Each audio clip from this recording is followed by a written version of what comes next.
el que no podemos tocar, a huérfanas de sí, y en esa orfandad se asisten, se acompañan. Ahí está el misterio, el que no podemos tocar, para el que no existen las manos, esa región desconocida que nos acerca y nos aleja al mismo tiempo. Me pierdo en la penumbra de lo que quisiera gritar y no puedo. El deseo no rescata del abismo, pero también se yergue lo que no admite consuelo. Palabras como pájaros en la soledad del aire. Buenas noches. Buenas noches. Nos vamos a imaginar que somos niños. En 1950, 1940, esperando a que nos den el dulce que más nos gusta en la casa. Celia, cuando después de abierta la ventana de la sala comprobaba definitivamente su ausencia, sentía derramarse sobre las olas de la mañana las gotas quemantes de la desilusión. Le creía enferma. Cuando después de abierta la ventana de la sala comprobaba definitivamente su ausencia, sentía derramarse sobre las horas de la mañana las gotas quemantes de la desilusión. La creía enferma de algún mal desconocido para la gente ordinaria, que curaría con ungüentos y bebedizos preparados por el chinche. Yo estaba convencida, tal vez en razón de su aspecto salvaje o su independencia orgullosa en el trato de la gente, que Celia habitaba en una cueva cavada en algún barranco apartado de la compañía de las amigas y los remilgos de esas señoras de ciudad que criticaban la mercancía antes de comprarla. Únicamente el afortunado muchachito, libre para correr descalzo por las calles, para comer a su antojo y burlarse de Celia a pesar de sus palabras obscenas, capaces de arrancar lágrimas a otro menos osado, conocería la exacta localización de esa cueva, refugio silencioso del bullicio de la acera. Algunas mañanas abría su casa emocionada. Desde mi cuarto escuchaba el rumor tan esperado, más precioso a medida que las ruedas de la vitrina empujaba el chinche, la iba arrancando de la ventana. El aire dejaba de traer pisadas afanosas. El golpe cerco de las puertas al cerrarse, las voces de otros chinches, otros muchachitos que gritaban ¡Correo! ¡Colombiano! ¡Colombiano! O la vibración prolongada y hermosa de las campanas de la catedral. Casi nunca podía presenciar los preparativos para los negocios, solamente adivinaba los sonidos detrás de la ventana. Las ventanas de nuestra casa solo se abrían cuando concluía el arreglo de la casa, por respeto a los mirones callejeros, predispuestos a llevarse una mala impresión de la familia. Impaciente por la parsimonía ritual de la limpieza, contenía el aliento y escuchaba. Una vez instalada la vitrina, Celia le ordenaba al niño abrir el paraguas. Después de mucho bregar, las alas de lona se abrían, resguardando la mercancía de la lluvia y, lo más importante, resguardándola del sol. Entonces Celia cortaba la cabulla que cosía el costal y organizaba el fantástico contenido en el mostrador de vidrio y madera pintada de blanco. Las papayas, las piñas y las manzanas iban en la parte de arriba. En el tiempo de las cosechas, los mangos pegajosos de savia, las mandarinas reinas, increíblemente grandes, de cáscaras bermejas, los zapotes más dulces, los mamoncillos, las chirimoyas traídas de tierra fría, un aguacate lustroso, de un verde tan intenso que la gente se tenía que detener para mirarlo. Ese ocupaba el sitio de honor, al lado de la sombra. En los estantes inferiores se amontonaban las frutas comunes, bananos, murrapos, limones y naranjas, y en el inferior, cuya base era la tapa del cajón donde se guardaban las reservas, se disponían, tentadoras, los manjares más exquisitos, mangos biches, partidos en cruz y rociados de sal, y la esencia de las delicias del mundo, las velitas de coco. Con solo verla sentía deseos de comerme una. Sabiamente dispuestas sobre hojas de papel parecían barritas de oro, doradas con el vientre hinchado por algún trocito de coco tostado. Se notaba que Celia acababa de retorcerlas en el interior de la cueva, porque unas hebritas rubias salían de las extremidades de algunas, semejantes a los cabellos de un ángel. Celia miraba la calle de arriba y con un ceño pelaba y partía un coco. Me habían prohibido probar el coco. Si quieres puedes comer velitas, pero coco no, decían los adultos. Celia, mete los trozos de coco en agua cruda, debe estar llena de microbios. Sin una palabra, Celia la entraba a la totuma y el chinche volvía con ella chorreando con agua y dejando la cera en un reguero oscuro por donde evaporaba. Pese a mi juventud y mi curiosidad, jamás pude conocer la fuente de esa misteriosa agua, dado que el campo de mis investigaciones comprendía apenas el espacio apoderado de la ventana encajada. Entonces Celia se acomodaba en un banquito de 3 pastas y se sentaba a esperar. Apenas me sentaba junto a ella en el hueco de mi ventana, volvía la cabeza para verme y decía sin sonreír: le gustan las velitas, ¿cierto? Si viera cómo están de ricas. Y se olvidaba de mí. La vieja casa de Maracaibo, María Cristina Restrepo.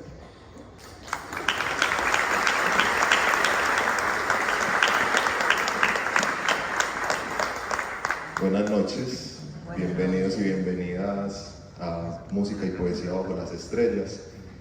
Bienvenidos y bienvenidas al Paraninfo, al aula máxima de la Universidad de Antioquia. Estamos felices de tenerlos y tenerlas a todas ustedes aquí, en este espacio que tantas gestas ha logrado por la ciudad, que tantos sueños ha tejido en el interior del alma de esta región.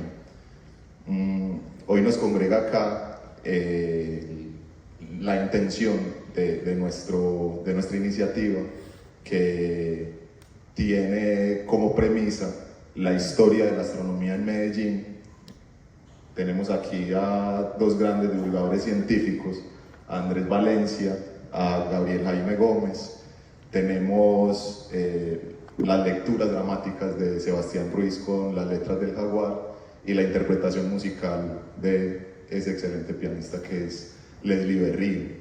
Esta iniciativa de apropiación social del conocimiento es posible gracias a la articulación de la Corporación Distrito Candelaria, de Endeavor Expeditions, de Las letras del jaguar, Museo Casa de la Memoria, El Acontista y por supuesto la Universidad de Antioquia.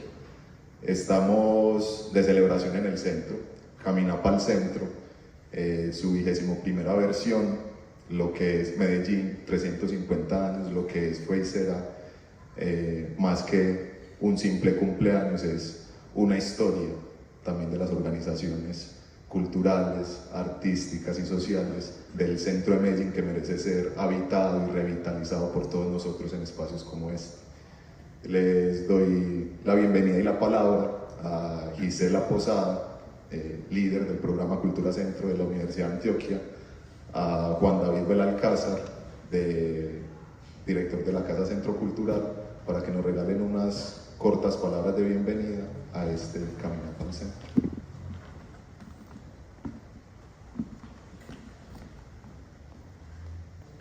Bienvenidos. No, mentiras. Estamos muy contentos de estar en esta 21ª versión de Camina pa'l Centro. Esto es posible porque un montón de locos en diferentes espacios de la ciudad, del centro de la ciudad, con diferentes capacidades, con múltiples búsquedas, algunas veces logramos ponernos de acuerdo para pensarnos el territorio de forma conjunta, y aunque muchas veces nos arrancamos los pelos, seguimos batallando de forma conjunta para habitarlo todos, para que sea el centro nuestro, el centro de la ciudadanía. Esta, sin lugar a dudas, es una de esas iniciativas que valoramos mucho y por eso estamos muy contentos de tener este espacio, nuestra aula máxima. Creo que la aula máxima de la universidad, pero también es el aula máxima de Camina llena, y para no abrumarlos más, invitados a que sigan caminando con nosotros este resto de Camina pa'l Centro. Los dejo con Gabriel y Andrés y esta apuesta mágica que tenemos de música y poesía bajo las estrellas.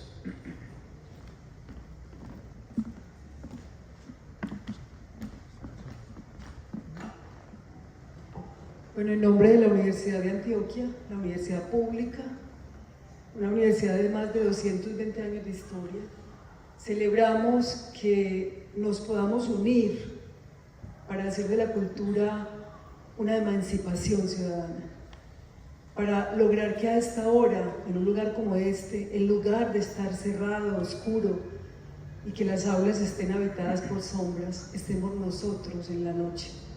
¿Cómo es posible habitar esta ciudad de noche? ¿Cómo es posible habitar el centro de noche? El corazón de Medellín, el corazón que sufre, el corazón que muestra las señales de una sociedad que dice avanzar, pero que también muestra cuáles son sus retrocesos. La magia está en la acción, decía Gabriel alguna vez, es la frase de Goethe, y la traigo aquí también, y cómo logramos caminar los abismos a pesar de que nos quieran vencer. Por eso hacer esto desde febrero, gracias a la iniciativa de Gabriel Jaime, tener a nuestro valioso invitado también esta noche en el aula máxima, que ustedes estén aquí, que confíen en una iniciativa como Caminar para el Centro, que es esa invitación así, tranquila, desprevenida, fraterna, amorosa. Vení, vamos para allá, no nos vamos a un centro comercial, no nos quedemos viendo Netflix, no nos creamos lo que las redes sociales nos dicen todo el tiempo. Reunámonos en esta posibilidad física de la democracia cultural para que hagamos posible de verdad que espacios como estos, que son un patrimonio vivo históricamente construido, con luchas, con derrotas, con grandes victorias, pero también con muertes, porque esta Universidad de Antioquia está viva gracias a muchas cadenas ininterrumpidas de mujeres y hombres que han hecho posible que esta universidad sobreviva, como Héctor Abad Gómez, como María Teresa Uribe, y ahora en el presente como una Teresita Gómez que nos trae uno de sus alumnos avanzados como es Leslie Berrío. Así es que de verdad gracias por hacer posible la magia de la acción que es la cultura y que sigámonos respaldando en esa posibilidad plural de hacer de esta ciudad una ciudad habitable, una ciudad donde podamos criticar qué pasa con ella y donde la cultura y el arte puedan decir también cómo edificar nuevos edificios de la imaginación. Muchas gracias.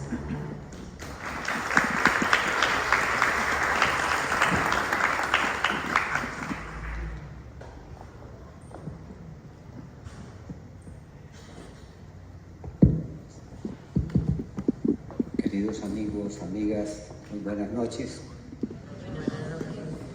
Para mí es un honor estar aquí como miembro de la Sociedad Julio Garavito Armero para el Estudio de la Astronomía, para felicitar y agradecer de corazón al director emérito, fundador, Dr. William Lalinde Velázquez, y al mismo tiempo a todo el equipo de la Junta Directiva, de los miembros de número y de los miembros correspondientes de la Sociedad Garavito. 50 años hacen historia y hace 50 años comenzamos esta epopeya en Medellín, pero la historia comienza más atrás. Hablar de astronomía en Medellín hace unos años era una cosa muy difícil, porque se confundía con la magia, se confundía con la astrología, cuando no con lo prohibido. La frase famosa aquella de deje eso, mijito, que eso es de Texas para arriba, era muy famosa en el medio religioso. No pregunte mucho, que esas cosas lo complican a usted y lo pueden enloquecer. De manera que la astronomía se fue abriendo paso con una dificultad enorme, porque Garavito estaba solo en esa torre que había creado José Celestino Mutis con dineros de su propio peculio. Mutis, además de ser botánico y aficionado a la astronomía, pues era negociante y vendía quina y vendía tabaco y demás, y se reunió una platica. Con esa platica construyó esa torre. El lema es el del poeta Horacio, Sic itur ad astra. Este es el camino a las estrellas. El camino a las estrellas es el camino a la luz, a la dignidad, a la vida, a la pasión más grande que nosotros debemos tener y que debemos defender, que va unida íntimamente con la libertad. Sin libertad no puede haber democracia y sin libertad no puede haber ciencia. El Planetario de Medellín es una proeza que nació en 1984 después de muchos intentos fallidos. Se ensayó con algunas alternativas que podrían ser en el Cerro El Volador, que podrían ser en el campus universitario de Bolivariana, que podrían ser patrocinadas por Medellín Cultural, en fin, hasta que la Sociedad Julio Garavito propuso el proyecto.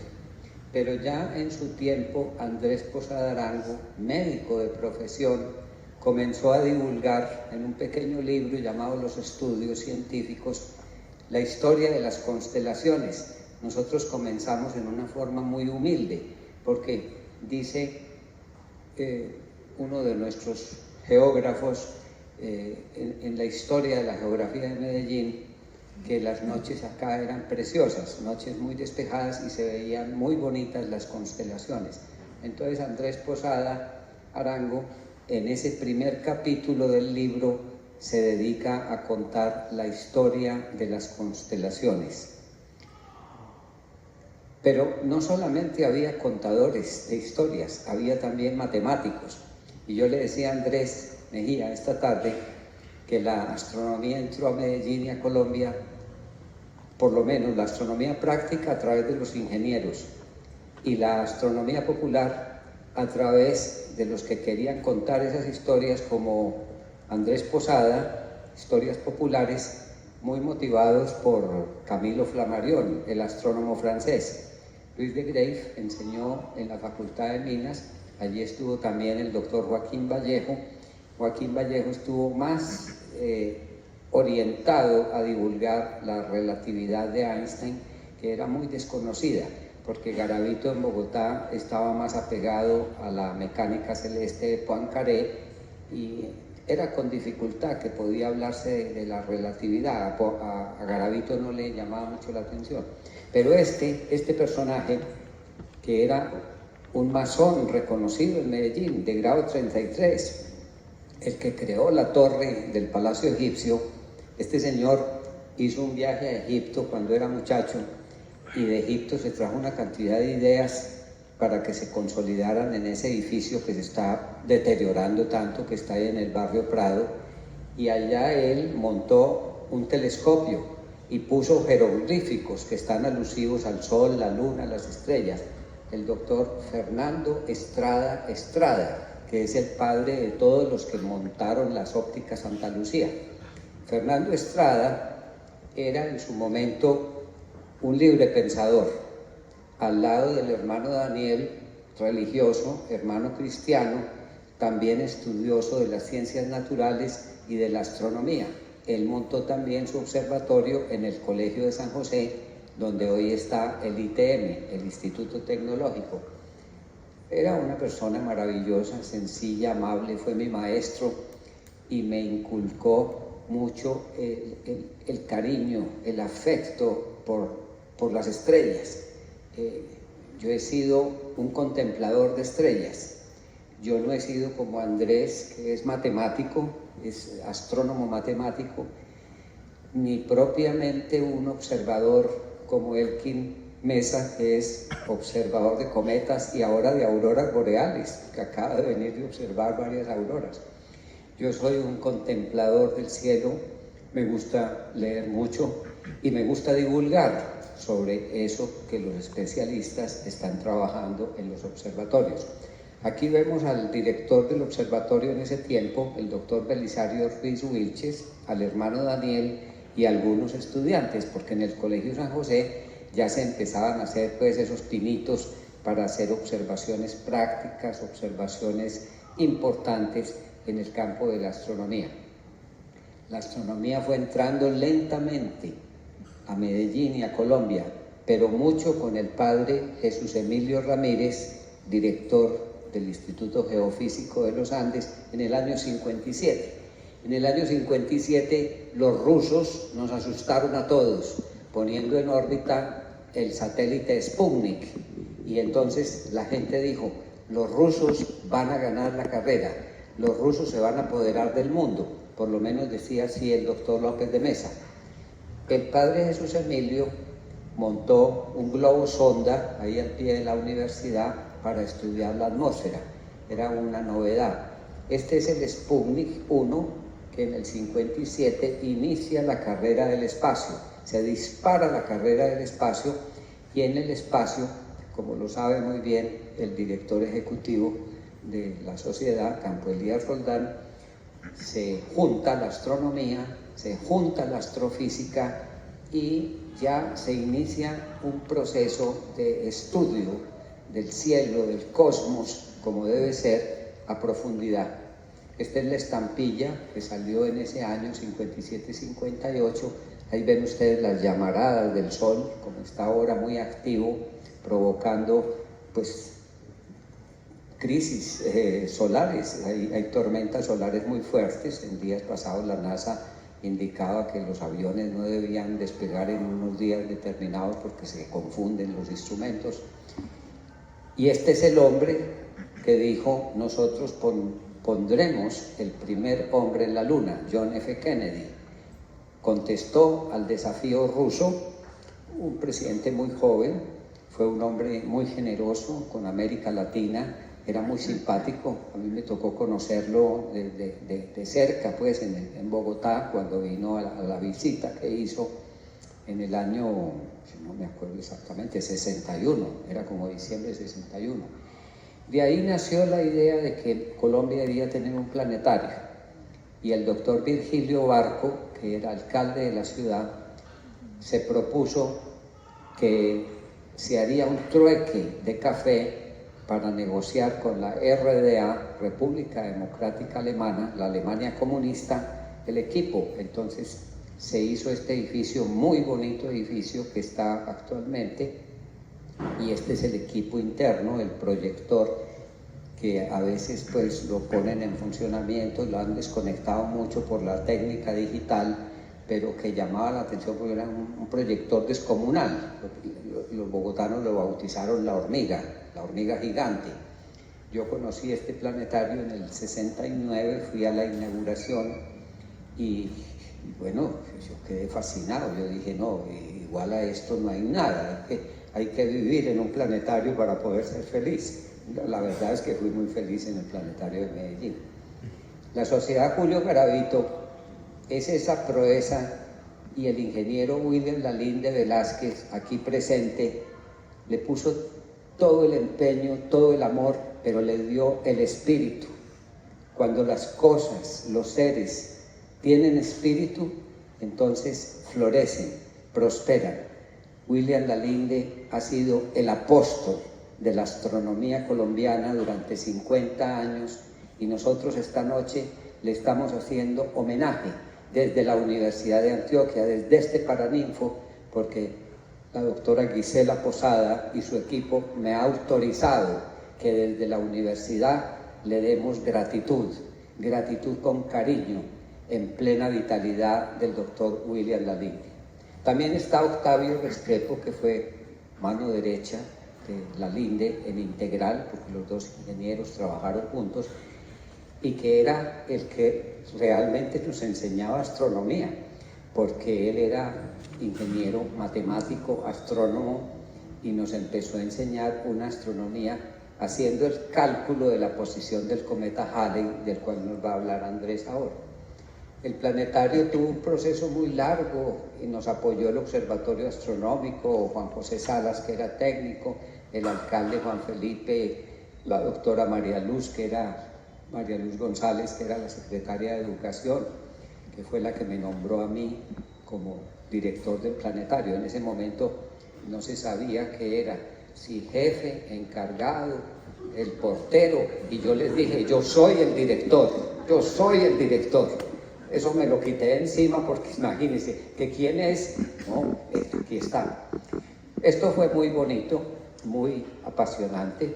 El ingeniero Alberto Piedradita nos dio el apoyo desde la municipalidad, porque esto se necesita pues tener un apoyo de la Secretaría de Obras y de un veedor que conozca. Entonces nos ayudó mucho desde el año 82, el planetario se abrió en el 84. Y aquí está el equipo que nos reuníamos en mi oficina. Ahí pueden ver a Manuel Hernández, quien les habla, Octavio Restrepo, William Lalinde y William Koch. William Koch era un personaje, sigue siendo un personaje curioso. ¿Cómo es posible que Pacheco convoca un concurso de exactitud y William parte una manzana en dos mitades iguales? Y con eso el planetario, pues allá trabaja William Koch. Además era un enamorado de Egipto, entonces venía mucha gente porque William tenía esa curiosidad. Y Francisco Restrepo, que estudió en el Instituto Tecnológico de Massachusetts, era el que hacía los cohetes y le quebraba los vidrios a Moncho porque eran voladores que disparaban en todas las direcciones, pero lo dejaban hacer diabluras. Fue Pacho quien nos ayudó enormemente en el trabajo de decorar el planetario y animar la ingeniería espacial. Publicamos una revista, Hermes, con ayuda de un inglés, Kevin Marshall. Kevin era amiguísimo de Patrick Moore y con Patrick Moore hicimos relación. Él era el astrónomo inglés más famoso en ese momento de la BBC de Londres. Entonces hicieron varias publicaciones. Juan José Salas, ingeniero geógrafo de Bogotá, trabajaba con Garavito, no con Julio Garavito, sino con Clemente, que era sobrino, y con él recibimos la capacitación antes de que los alemanes me invitaran allá a la fábrica en Jena y me dieran capacitación, de manera que tuvimos una experiencia muy bonita con Alemania.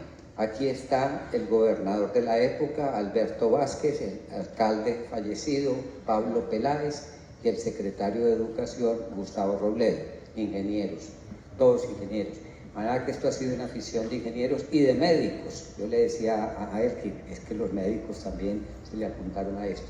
Este es el planetario de Medellín en el 84, una joya, una belleza, con piezas que eran fabricadas artesanalmente y algunas en oro, Yo vi hacer esto en la fábrica en Jena, en Alemania, esto estábamos fascinados, pero como entró después la era digital se llevó todo esto y ahora pues los planetarios son de tecnología digital 3D y más. Aquí está William Koch Alvear, astrónomo y óptico, muy buen óptico. Y aquí está Antonio Bernal González, quien trabaja en Barcelona como ingeniero mecánico y astrónomo. Pero oigan lo que les voy a decir. Aquí está conmigo el gran ingeniero y astrónomo de Colombia, es Andrés Mejía Valencia. Andrés nos hizo dar el salto cuántico del almanaque Bristol a las efemérides astronómicas calculadas en Medellín, Colombia. Nosotros consultábamos el Bristol para todo. ¿Cómo está la Luna? Está en fase cuarto menguante, está creciendo. ¿Qué planetas hay visibles? Bueno, por el horizonte oriental está saliendo Saturno, por el occidente está Venus. Todo lo consultábamos en el Bristol, hasta que llegó Andrés a calcular matemáticamente las efemérides y publicábamos unas efemérides preciosas que competían con las de Cádiz en España y con las de los Estados Unidos, de manera que esta noche gloriosa en el Paraninfo de la Universidad de Antioquia es para dar las gracias por estos 50 años de historia. Muchas gracias.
entre las llamas de Colombia.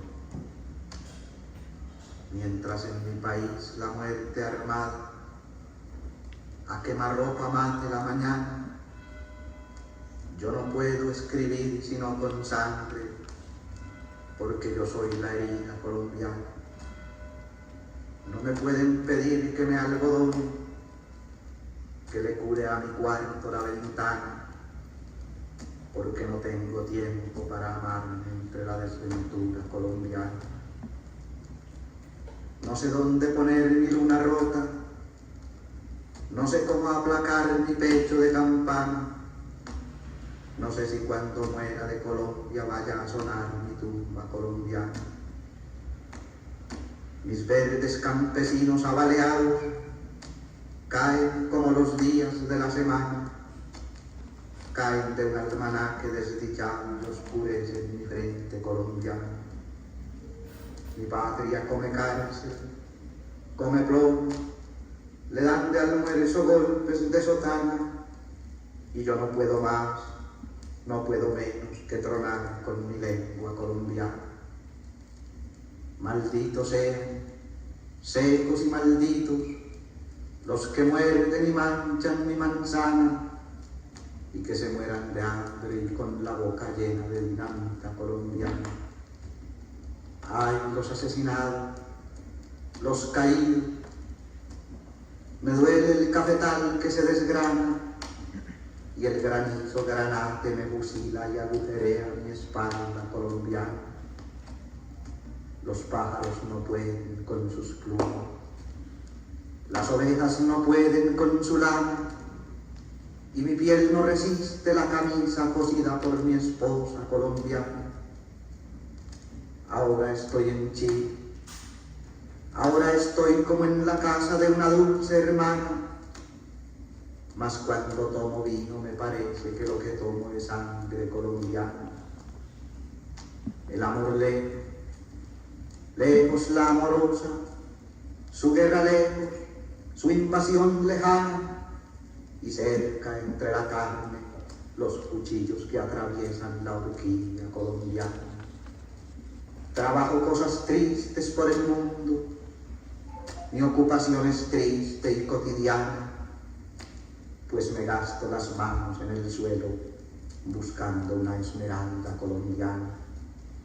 Camino, sufro, canto, caigo, callo, y cargos de empujones y de grana, y mi golpeado corazón de niño golpeado por la muerte colombiana. Pero yo sé que voy de vidrio en vidrio, con pies cortados, con orquesta humana, a inaugurar la música y el día sobre toda la tierra colombiana.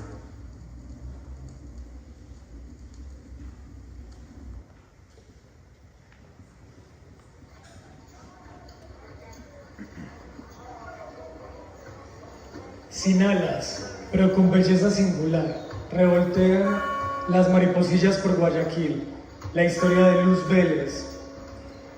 Un suave movimiento ondulatorio de arriba hacia abajo y de abajo hacia arriba genera a través de sus delicadas alas multicolores o monocromáticas un leve impulso que la mantiene en el aire.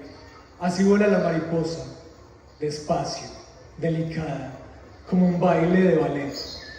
Así bailan todas las mariposas del mundo que suaven y prolijas se posan sobre alguna flor. Su belleza pocas veces es puesta en duda y no hay rincón que no haya sido engalanado con su presencia. De las mariposillas de Guayaquil puede decirse exactamente lo mismo, sin alas, pero volátiles y con igual belleza a sus pares diminutas. Se pasean por las calles y aceras de cemento, un fino movimiento de cadera, una mirada desprevenida, rouge, lápiz labial, un coqueto lunar, completa la composición de la belleza. Dice el proverbio chino que el aleteo de las mariposas se puede sentir al otro lado del mundo. El aleteo de las mariposillas de Guayaquil también puede, con un suave y ligero aleteo, ocasionar maremotos, terremotos, tornados y hacer temblar la moral de una sociedad y sus frágiles instituciones. Un lipodéptero, esos son las mariposas, insectos bellos, y bellas cuando se suponen que sus congéneres no lo son. No hay más como ellas. Sus alas escamadas son únicas e irrepetibles como las mariposillas de Guayaquil, tan propias, tan escasas, tan sin igual. Pero no siempre se es mariposa, se tiene que llegar a serlo. Hay un ritual para ello, hay desprendimientos que hacer, hay que reflexionar y autoconstruirse. Hay que desafiar a la naturaleza, a la lluvia, al sol, a otros insectos, a otros animales en apariencia superiores, incluso a las mismas mariposas. Para llegar a serlo, debe desafiarse y superarse a ella misma. Las de Guayaquil desafiaron siempre a la autoridad y a la norma binaria que determinaba que no podían transitar, que no podían volar. Cuando se es apenas un huevillo, es abandonada arbitrariamente en alguna planta. Luego nace como una oruga, no como mariposa. Y conforme pasan los días, su piel va mudando, como si fuera aprendiendo algo, como si fuera transformándose en algo más, como dejando atrás disgustos y dolores, como adaptándose, como definiéndose. Entonces, cuando está medio cómoda, medio preparada, empieza a acercarse a su etapa latente. Es cuando, cansada de arrastrarse y de luchar, se da cuenta que hay algo urgente que hacer, que ser oruga para siempre no va con ella. Entonces toma coraje, se protege con un poco de hermosa seda y encierra en sí misma por mucho tiempo, mucho tiempo. Mucho tiempo es un minuto, mucho tiempo es toda la vida. De pronto, en ese viaje interior, la mariposa empieza a mutar. No es un cambio repentino ni fácil de hacer, es paso a paso, órgano a órgano, idea a idea. Caminar, intentar, fracasar, sentir miedo, no tener valentía, todo en su interior, todo ella sola, todo por ella, no hay nadie más.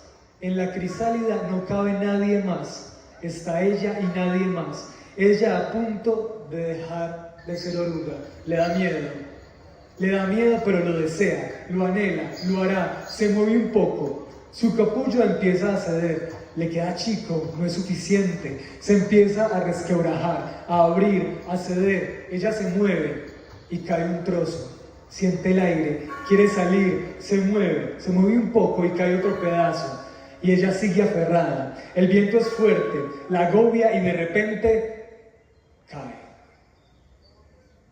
No hay nada más, solo ella y el mundo, pero ella ya no es ella misma y el mundo ya tampoco lo es. Ahí está Guayaquil, esperando a su nueva mariposilla. Le va a venir tambaleante, las alas le quedan grandes, ella, torpe, no sabe cómo usarlas, es tímida, teme ser arrinconada, mira hacia abajo, no saluda, no sonríe, no se deja tocar, no baila, no vuela. Guayaquil es un huracán, envuelve fácilmente, destruye al débil, eleva al fuerte, combina, mezcla, iguala, música, bullicio, venden, compran, cambian, mueren, nacen. Guayaquil no tiene fin y no tiene principio. Guayaquil no tiene dueño, no es de nadie, pero es de todas. Guayaquil tiene sus mariposillas que vuelan, van y vienen, y vuelven, y abandonan de nuevo. Las mariposillas deben ir y venir por Guayaquil, ese es su devenir. Ven cuando empiezan la noche, van cuando encuentran a alguien, van a la permanencia, van a la muerte, vienen volando, aleteando, vienen a vivir y vienen a morir, vienen a amar, vienen en periódicos, vienen con y por plata. Las mariposas buscan la flor con más néctar, succionan lo que necesitan y vuelan, buscan las flores llamativas, hermosas formas, colores, tamaños, pétalo sobre pétalo, algunos tan separados, otros yuxtapuestos, las flores tan llamativas, tan atrayentes, tan amadas, tan imposibles. No queda más que aprovecharse de ellas, extraer lo necesario en alguna esquina de Guayaquil y partir en busca de otra.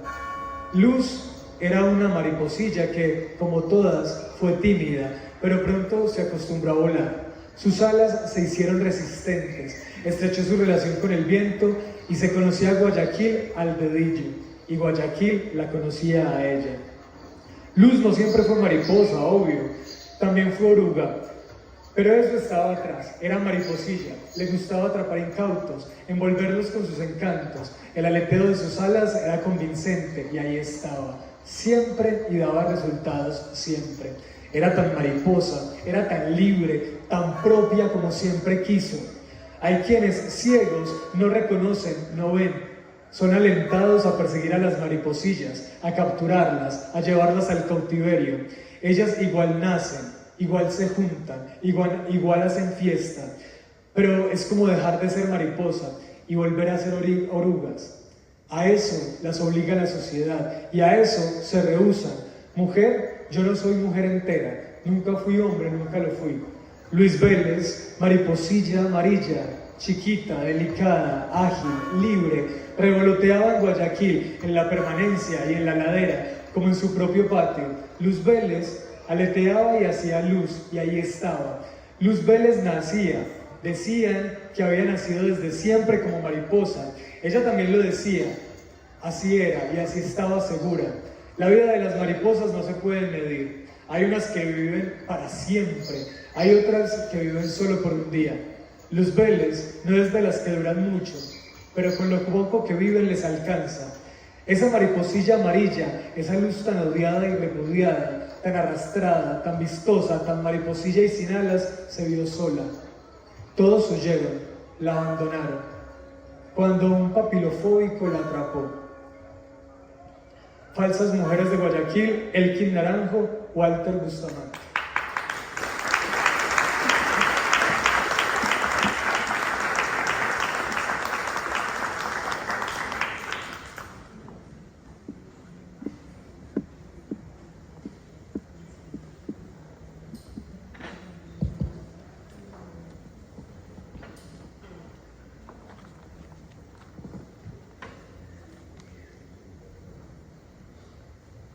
Bueno, muy buenas noches a todos. La verdad a mí me llena de mucho orgullo pues este evento porque fundamentalmente refleja pues digamos la respuesta de un grupo tan nutrido a este emprendimiento pues de Caminapa al Centro, el cual es fundamentalmente cultural pero que nos atrajo pues a todos ustedes y por ello les quiero dar las gracias no solamente a ellos sino a cada uno de ustedes pues por permitirnos compartir algunos comentarios, anécdotas, etcétera, pero que fundamentalmente vean que venir al centro, que lo vemos a veces como tan esquivo, puede sin duda alguna no necesariamente ser así y aprovechar pues toda esta maravilla de la Universidad de Antioquia y del emprendimiento. Sí, como lo decía Gabriel Jaime ahora, fundamentalmente yo soy ingeniero civil de profesión, pero hace 40 años estoy dedicado a la astronomía en la parte matemática. Hoy de eso lo único que tengo claro es que no les vamos a hablar de matemáticas. Pero es hacer como un recorrido de algunos aspectos que por la amable invitación pues, de Gabriel Jaime tuvo a bien hacerme y contar un poco de algunos de los eventos pues, que han marcado de alguna forma la astronomía en el país o a nivel mundial durante estos últimos años. Bueno, aquí estamos viendo el tranvía de Medellín en los años 40 tal vez, y el paso pues a nuestro tranvía en el cual me iba enredando yo ahorita que me metía en el carro a su vía exclusiva y me iba pues como preocupando. Antes de iniciar quería compartir muy rápidamente 2500 años de historia a través de 4 frases que me parecen interesantes y muy apropiadas. Esta de Anaxágora, hace más de o casi 2500 años, donde decía, todo tiene una explicación natural, la luna no es un dios, sino una gran roca, y el sol una roca ardiente, reflejo puro pues de todo el conocimiento y la investigación y el estudio pues de los griegos antiguos. Otra, también de esa época, por Arquímedes en referencia al gran astrónomo Aristarco de Samos, decía, refiriéndose a él, sus hipótesis son que las estrellas fijas y el sol permanecen inmóviles, y que la Tierra gira alrededor del Sol en la circunferencia de un círculo, estando el Sol en medio de la órbita. Es decir, cientos y cientos de años, si no miles, anteriores a Nicolás Copérnico, ya estaban los griegos planteando el heliocentrismo como tal, que es la realidad de nuestro sistema solar. Mucho más reciente, del gran escritor Waldo Emerson, Cuando está más oscuro, los hombres ven las estrellas. Yo creo que esa frase la puede interpretar uno de 1000 maneras, cada uno la entenderá, pero me parece interesante. Y una mucho más reciente, del astrónomo norteamericano Carl Sagan, que es uno de mis, lo digo así, no solamente autores preferidos, sino uno de mis héroes, realmente por la gran labor que hizo de popularizar la astronomía, la historia, la geografía, una gran cantidad de disciplinas, donde dice: el universo no parece ni benigno ni hostil, simplemente indiferente. También tiene un gran sentido detrás de esa frase y quería, como les digo, empezar con esto. Aquí venimos a hablar de astronomía y de historia. Esta es resulta que el febrero 3 de 1916 nos visitó la sombra proyectada por la luna al interponerse en el sol en la ciudad de Medellín y otras ciudades, como lo vamos a ver ahora. Pero esta foto particular es de nuestra ciudad, con estas personas observándolo desde el Cerro del Salvador, viendo pues realmente el eclipse. No se alcanzan a imaginar cómo en ese momento se promulgó, se divulgó, se dio a conocer a todos los ciudadanos y personas, ahí vemos niños y gente mayor, para ver un espectáculo como estos, que realmente es el mayor espectáculo de la naturaleza, sin absolutamente ningún tipo de discusión. Ese fue el primer eclipse que nos visitó en la ciudad de Medellín, desde el del que ocurrió el 23 de agosto de 1691. Es decir, tuvieron que pasar poco más de 2 siglos para volver a tener la visita de la sombra de la luna sobre nuestra ciudad.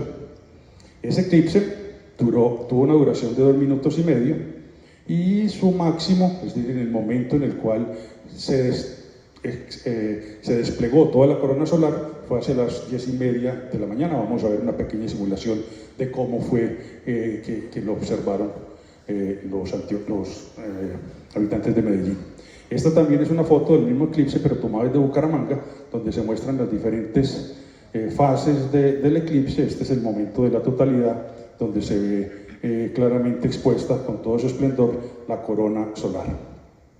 Este es un mapa de cómo atravesó la sombra o el eclipse sobre nuestro país, entrando por el Pacífico, pasando por Medellín aquí y siguiendo pues hacia los Santanderes para continuar hacia el norte de Europa.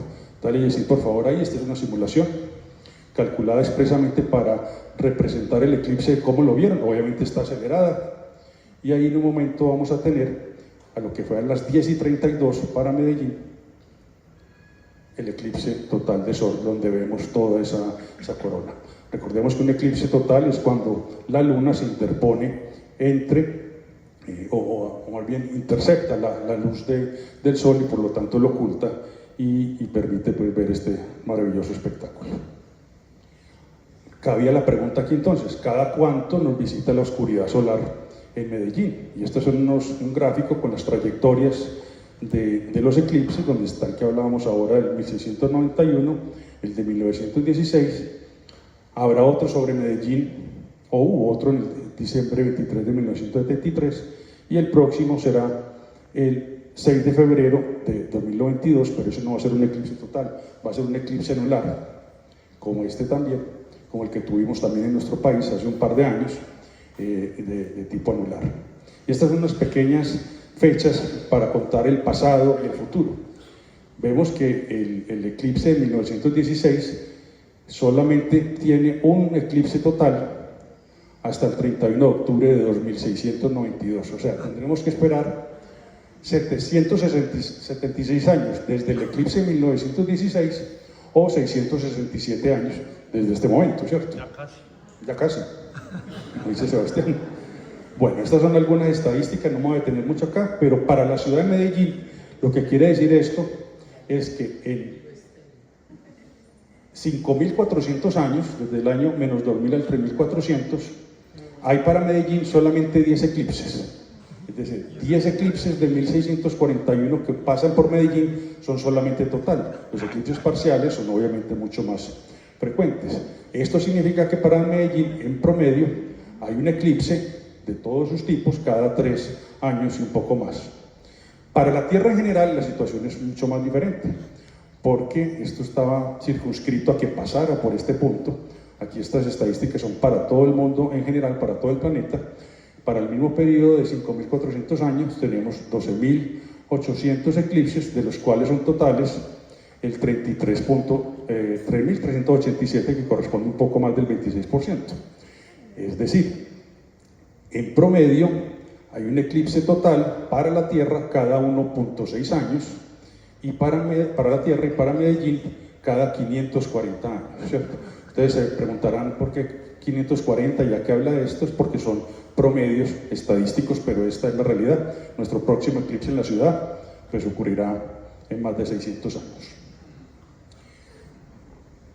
También tuvimos otro visitante unos años después, unos años antes, el cometa Halley, que nos visita cada 76 años, y si bien es cierto, la última vez que visitó no necesariamente Medellín, sino la Tierra como tal en su periplo pues alrededor del Sol, fue en 1986, pero hablemos de historia, esto fue en 1910. Esta es la calle que se llamaba El Comercio, cerca o aproximadamente en este año, que es lo que hoy conocemos como Palacé, entre las vías Ayacucho y Colombia. Esta es una foto de 1910 del cometa Halley, y pues muestra su núcleo y su cola como tal, que es la que realmente se aprecia en el cielo cuando viene este cometa. Hemos tenido cometas el año pasado, el año antepasado, muchos de ellos han sido publicitados.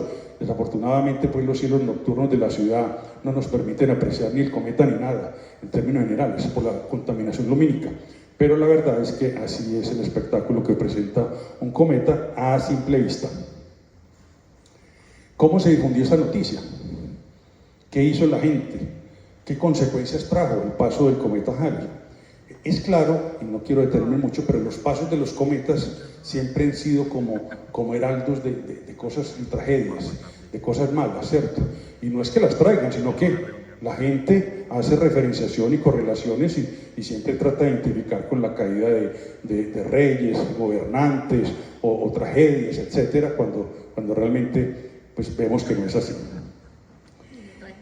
Este es un recorte del New York Times, o sea, un periódico de la más alta reconocimiento, de 1910, donde extraje estas citas. Los astrónomos del Observatorio de Harvard, una institución en Boston, Massachusetts, de la más alta pues, respeto, determinan bandas prominentes del gas cianógeno. Es un gas, dice aquí, sumamente mortal, tan mortal que un grano de sus sales puestos en la lengua es suficiente para causar la muerte. Solo una vez, hasta donde conocemos, un cometa pasó por la cola de un cometa sin efectos inusuales. O sea, ya aquí de entrada estaba diciendo, con esto tan miedoso, pues que la última vez que pasó, no pasó nada, ¿cierto? No ocurrió nada. Que esté presente este gas en el cometa se ha comunicado a Camille Flammarion, que era uno de los astrónomos parisinos que hablaba ahora Gabriel Jaime, y muchos otros astrónomos, causando una gran discusión acerca de sus posibles efectos sobre la Tierra. Y fíjense que tanto en ese entonces como ahora, cuando uno lee algo o cuando la gente en general ve algo impreso, le genera como un matiz de mucho más realidad y convencimiento, ¿cierto? Que simplemente cuando se discute pues de voz a voz.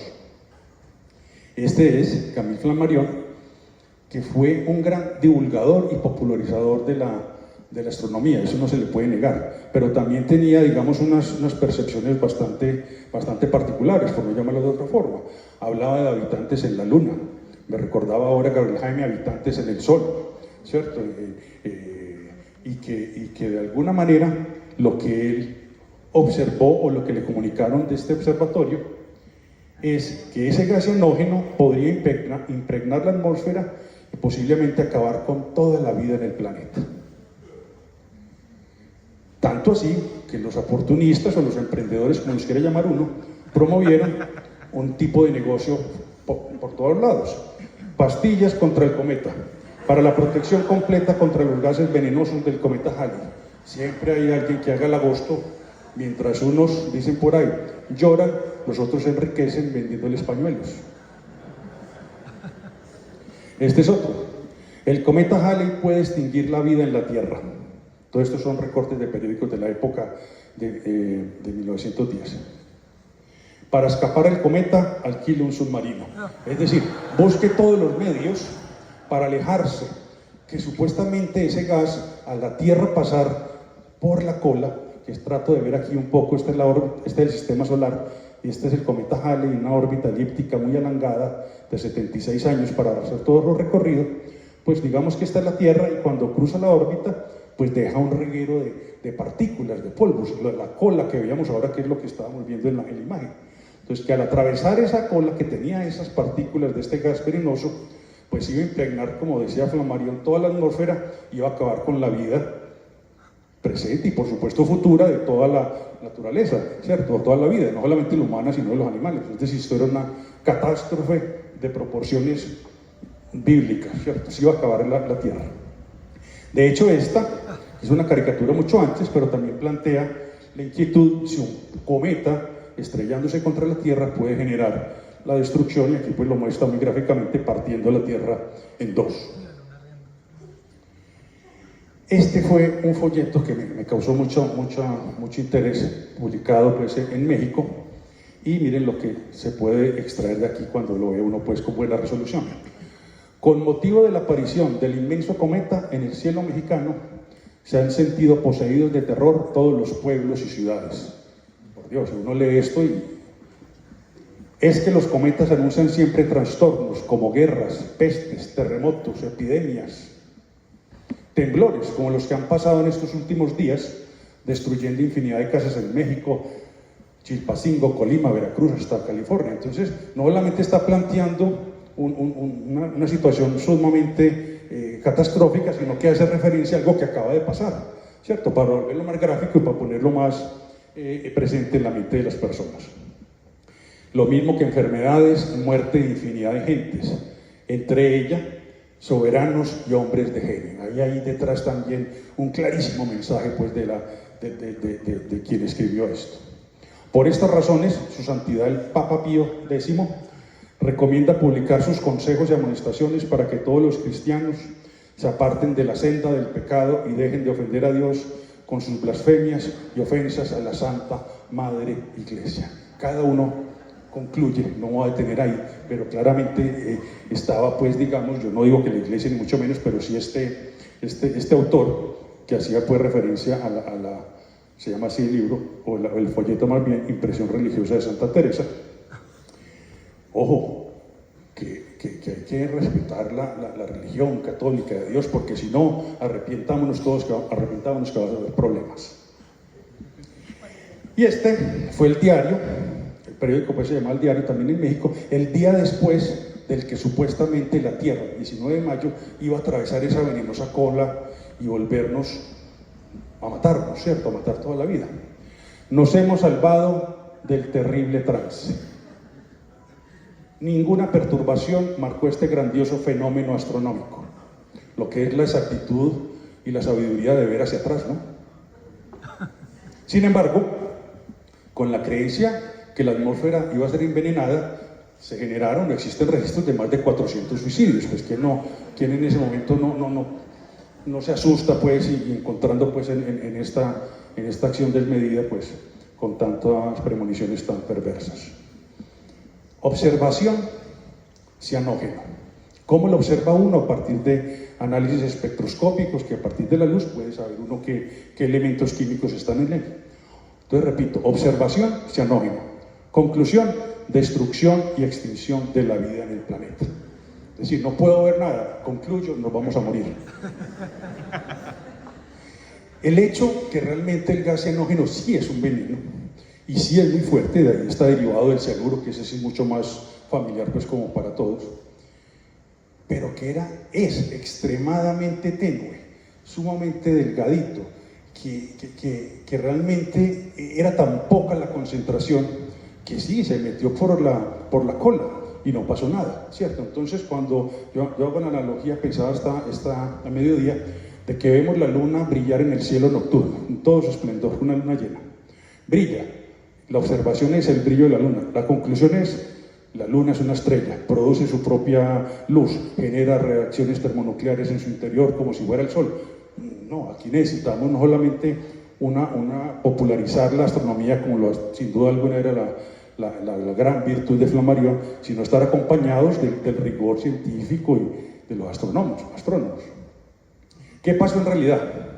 Salvo las muertes y pánico generalizado, no pasó absolutamente nada. ¿Se puede ver el cometa en 2025? Hace unas semanas puse yo en un chat que tiene la Sociedad Julio Garavito, de sus miembros y amigos, etcétera, y dije, ¿se puede ver el cometa Halley en el 2025?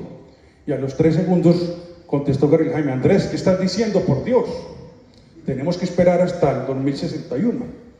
Y la verdad es que no podemos ver al cometa como tal en este año, pero sí cada año podemos ver el efecto de su cola en las lluvias de meteoros. Es decir, cada año, en 2 oportunidades, la Tierra se mete en la cola y al interceptar la cola, las partículas caen del cielo en lo que conocemos como una lluvia de meteoros. Y son 2 lluvias que son las de las acuáridas, que ocurren entre el 5 y 6 de mayo en su máximo, pero eso se extienden 3 semanas antes y después de esta fecha, y aparecen como estrellas fugaces. Su nombre realmente es meteoro, en el cual a partir de lo que se llama el radiante en la constelación de Acuario, cerca de la estrella Eta, pues aparecen como si salieran de ahí. Esto simplemente es la Tierra adentrándose en los rastros de polvo y partículas que deja el cometa cada vez que pasa, y no pasa absolutamente nada. Tampoco nos publicitan el cometa Halley, porque lo interesante es ver al cometa, ¿cierto? Pues los meteoros es una actividad bastante interesante de observar. Y el 21 y 22 de octubre salen lo que se conoce como la lluvia de las Oriónidas, y se ven salir entre la constelación de Géminis y Orión. Y se pueden ver así aproximadamente, dependiendo del lugar, de que no haya luna llena para que no contamine lumínicamente el cielo, entre 10 y 20 meteoros por hora, de cada año. Aquí traté de hacer una animación, así es como se ven, y puede haber, repito, unas de estas 2 lluvias, particularmente de esta, hasta 20, 30 meteoros por hora. El cálculo de eventos astronómicos realmente pues ha tenido siempre, como las matemáticas, y lo decía ahora Gabriel Jaime, como un punto sin el cual la astronomía puede ser alcanzada, puede ser estudiada en todo su esplendor, en su componente pues visual, que visualmente es la más hermosa de todas las ciencias, pienso yo. Pero para poder explicar cómo se mueven los planetas, cuándo, en qué fechas que van a entrar esos meteoros, cuándo van a ser los eclipses, todos estos eventos tienen que ser calculados mediante pues, el uso de matemáticas especializadas. Y aquí sí le quiero dar la palabra a Gabriel Jaime, que esta historia la cuenta él mucho mejor que yo. No, pues yo les decía ahora que esta era la Biblia de nosotros. Que las señoras llamaban mucho y decían, no, es que vamos a ir a la peluquería y nos queremos mutilar. ¿La luna en qué fase está? Entonces yo cogía el Bristol y ahí mismo decía, no señora, está en luna llena o en cuarto creciente. De manera que imagínense ustedes, pues, cómo dimos ese salto tan grande cuando Andrés ya dijo, no, yo les calculo las efemérides porque yo estoy dedicado a las matemáticas. Eso es muy bonito, porque realmente uno puede estar enamorado de la astronomía, pero está más enamorado cuando la complementa con la parte matemática. Debo reconocer que Gabriel Jaime se excede siempre que habla de mí realmente. También existían o se utilizaban, pues no en este año, posteriormente, algunas publicaciones internacionales como el Almanaque Náutico de San Fernando en Cádiz, donde con una orientación hacia la navegación marítima, pues se planteaban toda esta información de una manera claramente precisa, no como la del Almanaque Bristol. Y localmente teníamos esporádicamente el anuario del Observatorio Astronómico Nacional, el cual cada año pues preparaba la información astronómica para ser difundida. Pero tal vez lo decía Gabriel Jaime, esto era muy complicado porque esto no salía a tiempo. Cuando llegaban acá ya había pasado el año, es decir, eran las efemérides del año 2025, pero llegaban hasta el 2026. Como esto es información del año como tal, pues perdía su utilidad desafortunadamente. Era información de aplicación global, no para Colombia. Así el Almanaque Bristol en ese entonces, y hoy siga diciendo, calculado expresamente para la República de Colombia. No, eso no es verdad. Llegaban tarde, como ya decíamos, y además solamente contenían información tabular, sin explicaciones, sin ejemplos, sin desarrollo de las actividades prácticas que uno podía ver con una serie de números. Ese era su objetivo y lo cumplían bien, desafortunadamente no siempre a tiempo. Lo que más me preocupaba a mí era que utilizaban métodos de cálculo, teorías de finales del siglo XIX o principios del siglo XX, que sí reflejaban, digamos, lo que estaban buscando, pero no con la precisión, ¿cierto? Los avances en los estudios, particularmente del Observatorio Naval de Estados Unidos y de la Oficina de Longitudes de París, o de Francia más bien, habían pues renovado ya, digamos, todas estas teorías y había métodos de cálculo mucho más precisos y más adaptados. Ahí fue donde nació lo que llamamos efemérides astronómicas, que fue una serie de libros que publicábamos anualmente y lo que hacían era recopilar, ahí sí calculadas específicamente para Colombia, para las principales ciudades del país, toda la información que pudiera haber, siempre con el mayor grado de precisión, por lo menos hasta el que yo era capaz de plasmar en todo el estudio de los libros y los autores que estudié a través de un programa de computador que escribía y producía pues los resultados. Orgullosamente podemos decir que en su momento competían con los grandes almanaques internacionales, ¿cierto? En cuanto a precisión, y de hecho, lo digo no suene como falta de modestia, pero tenían un componente que no tenía ninguno de estos libros, era un apéndice. Ese apéndice se explicaba en detalle cómo hacer los cálculos. Puede que a la señora que decía Gabriel Jaime le interesara en qué fase y cuándo era para cortarse el pelo o para sembrar las matas, pero había una cantidad de gente que le interesaba era saber cómo se calculaba, cómo llegaba uno a esa fecha y ese momento. Y ese apéndice recopilaba información, explicaba, de tal manera que mi intención era que superara el año de... Se acabó el tiempo. No, mentiras. Cógelo.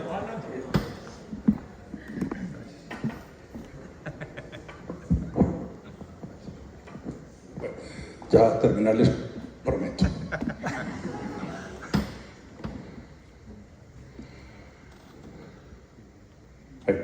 Ahí vamos. Entonces lo que decía era que era mi intención que para cada año la información tabular fuera expresamente calculada, pero que cualquier interesado o estudioso fuera el apéndice, porque hoy en día siguen siendo igual de valiosos lo que aprendimos o lo que estudiamos ahí.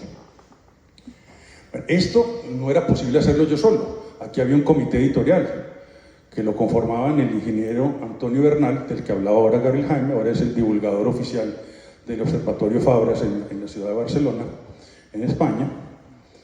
En su momento fue también director de Planetario. El ingeniero Octavio Restrepo, fallecido el año pasado. El ingeniero William Lalinde, que nos acompaña aquí, y que debo decir que él fue, digamos, mis primeras nociones de astronomía de posición, las aprendí de la mano pues de sus cursos y de enseñanza en el Planetario hace más de 40 años. Y ahí fue donde me engomé por estudiar las matemáticas del cielo.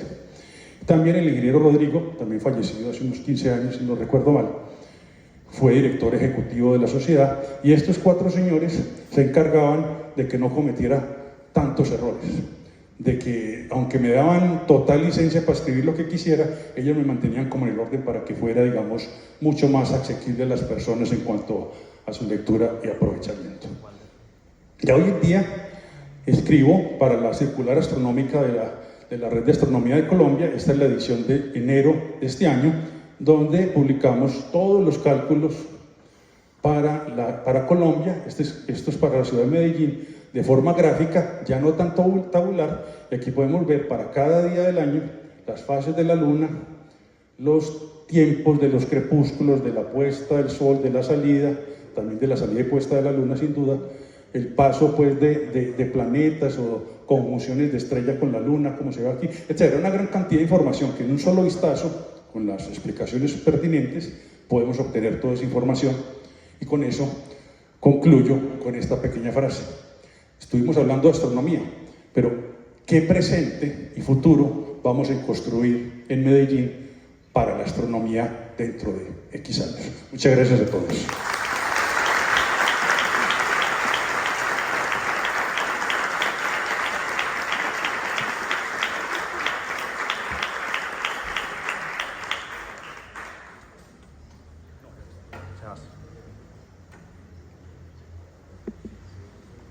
Bueno, y según la imagen anterior, ¿cuándo me puedo cortar el pelo?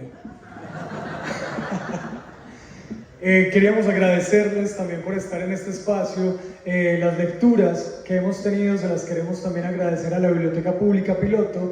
Lo que estuvieron escuchando hace parte de la biblioteca y ellos han sido quienes nos han dejado escuchar las letras por los mismos autores. También hablarles que los libros estaban María Cristina Restrepo, La vieja calle de Maracaibo, y Falsas mujeres de Guayaquil, que hace parte también de una investigación que se hizo acá en Medellín.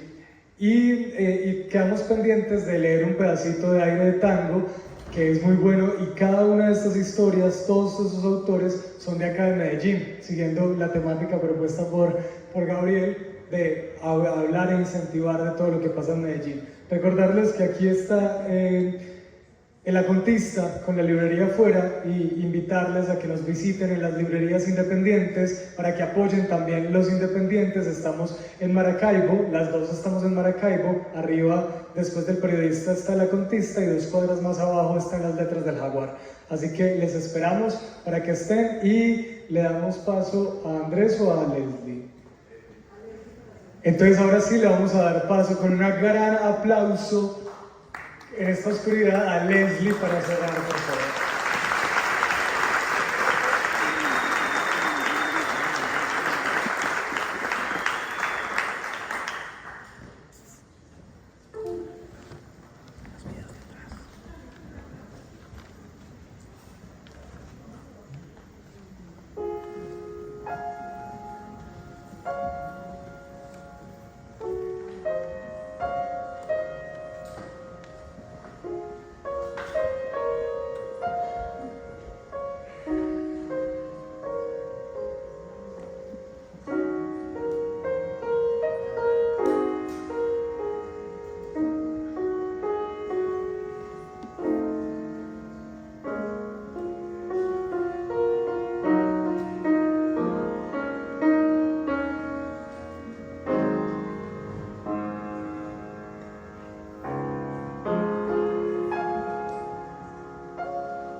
Bueno, muchas gracias a todos y todas por hacer parte de esta velada.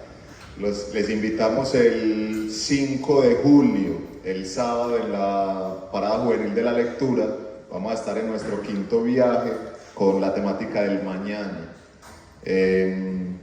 Los esperamos a las 5:30 de la tarde en la tarima central. Será entre el Teatro Pablo Tobón Uribe y el Museo Casa de la Memoria, en toda esta zona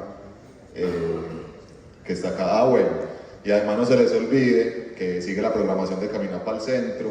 Mañana hay programación desde muy temprano, estaremos a las 2 de la tarde en la Casa Centro Cultural con la Cátedra de la Serpiente, en la Casa SEA, que ahora es la Casa Betsabe Espinal, que vamos a estar inaugurando una sala y para que conozcan el proceso que va a tener ahorita con el Ministerio de Cultura.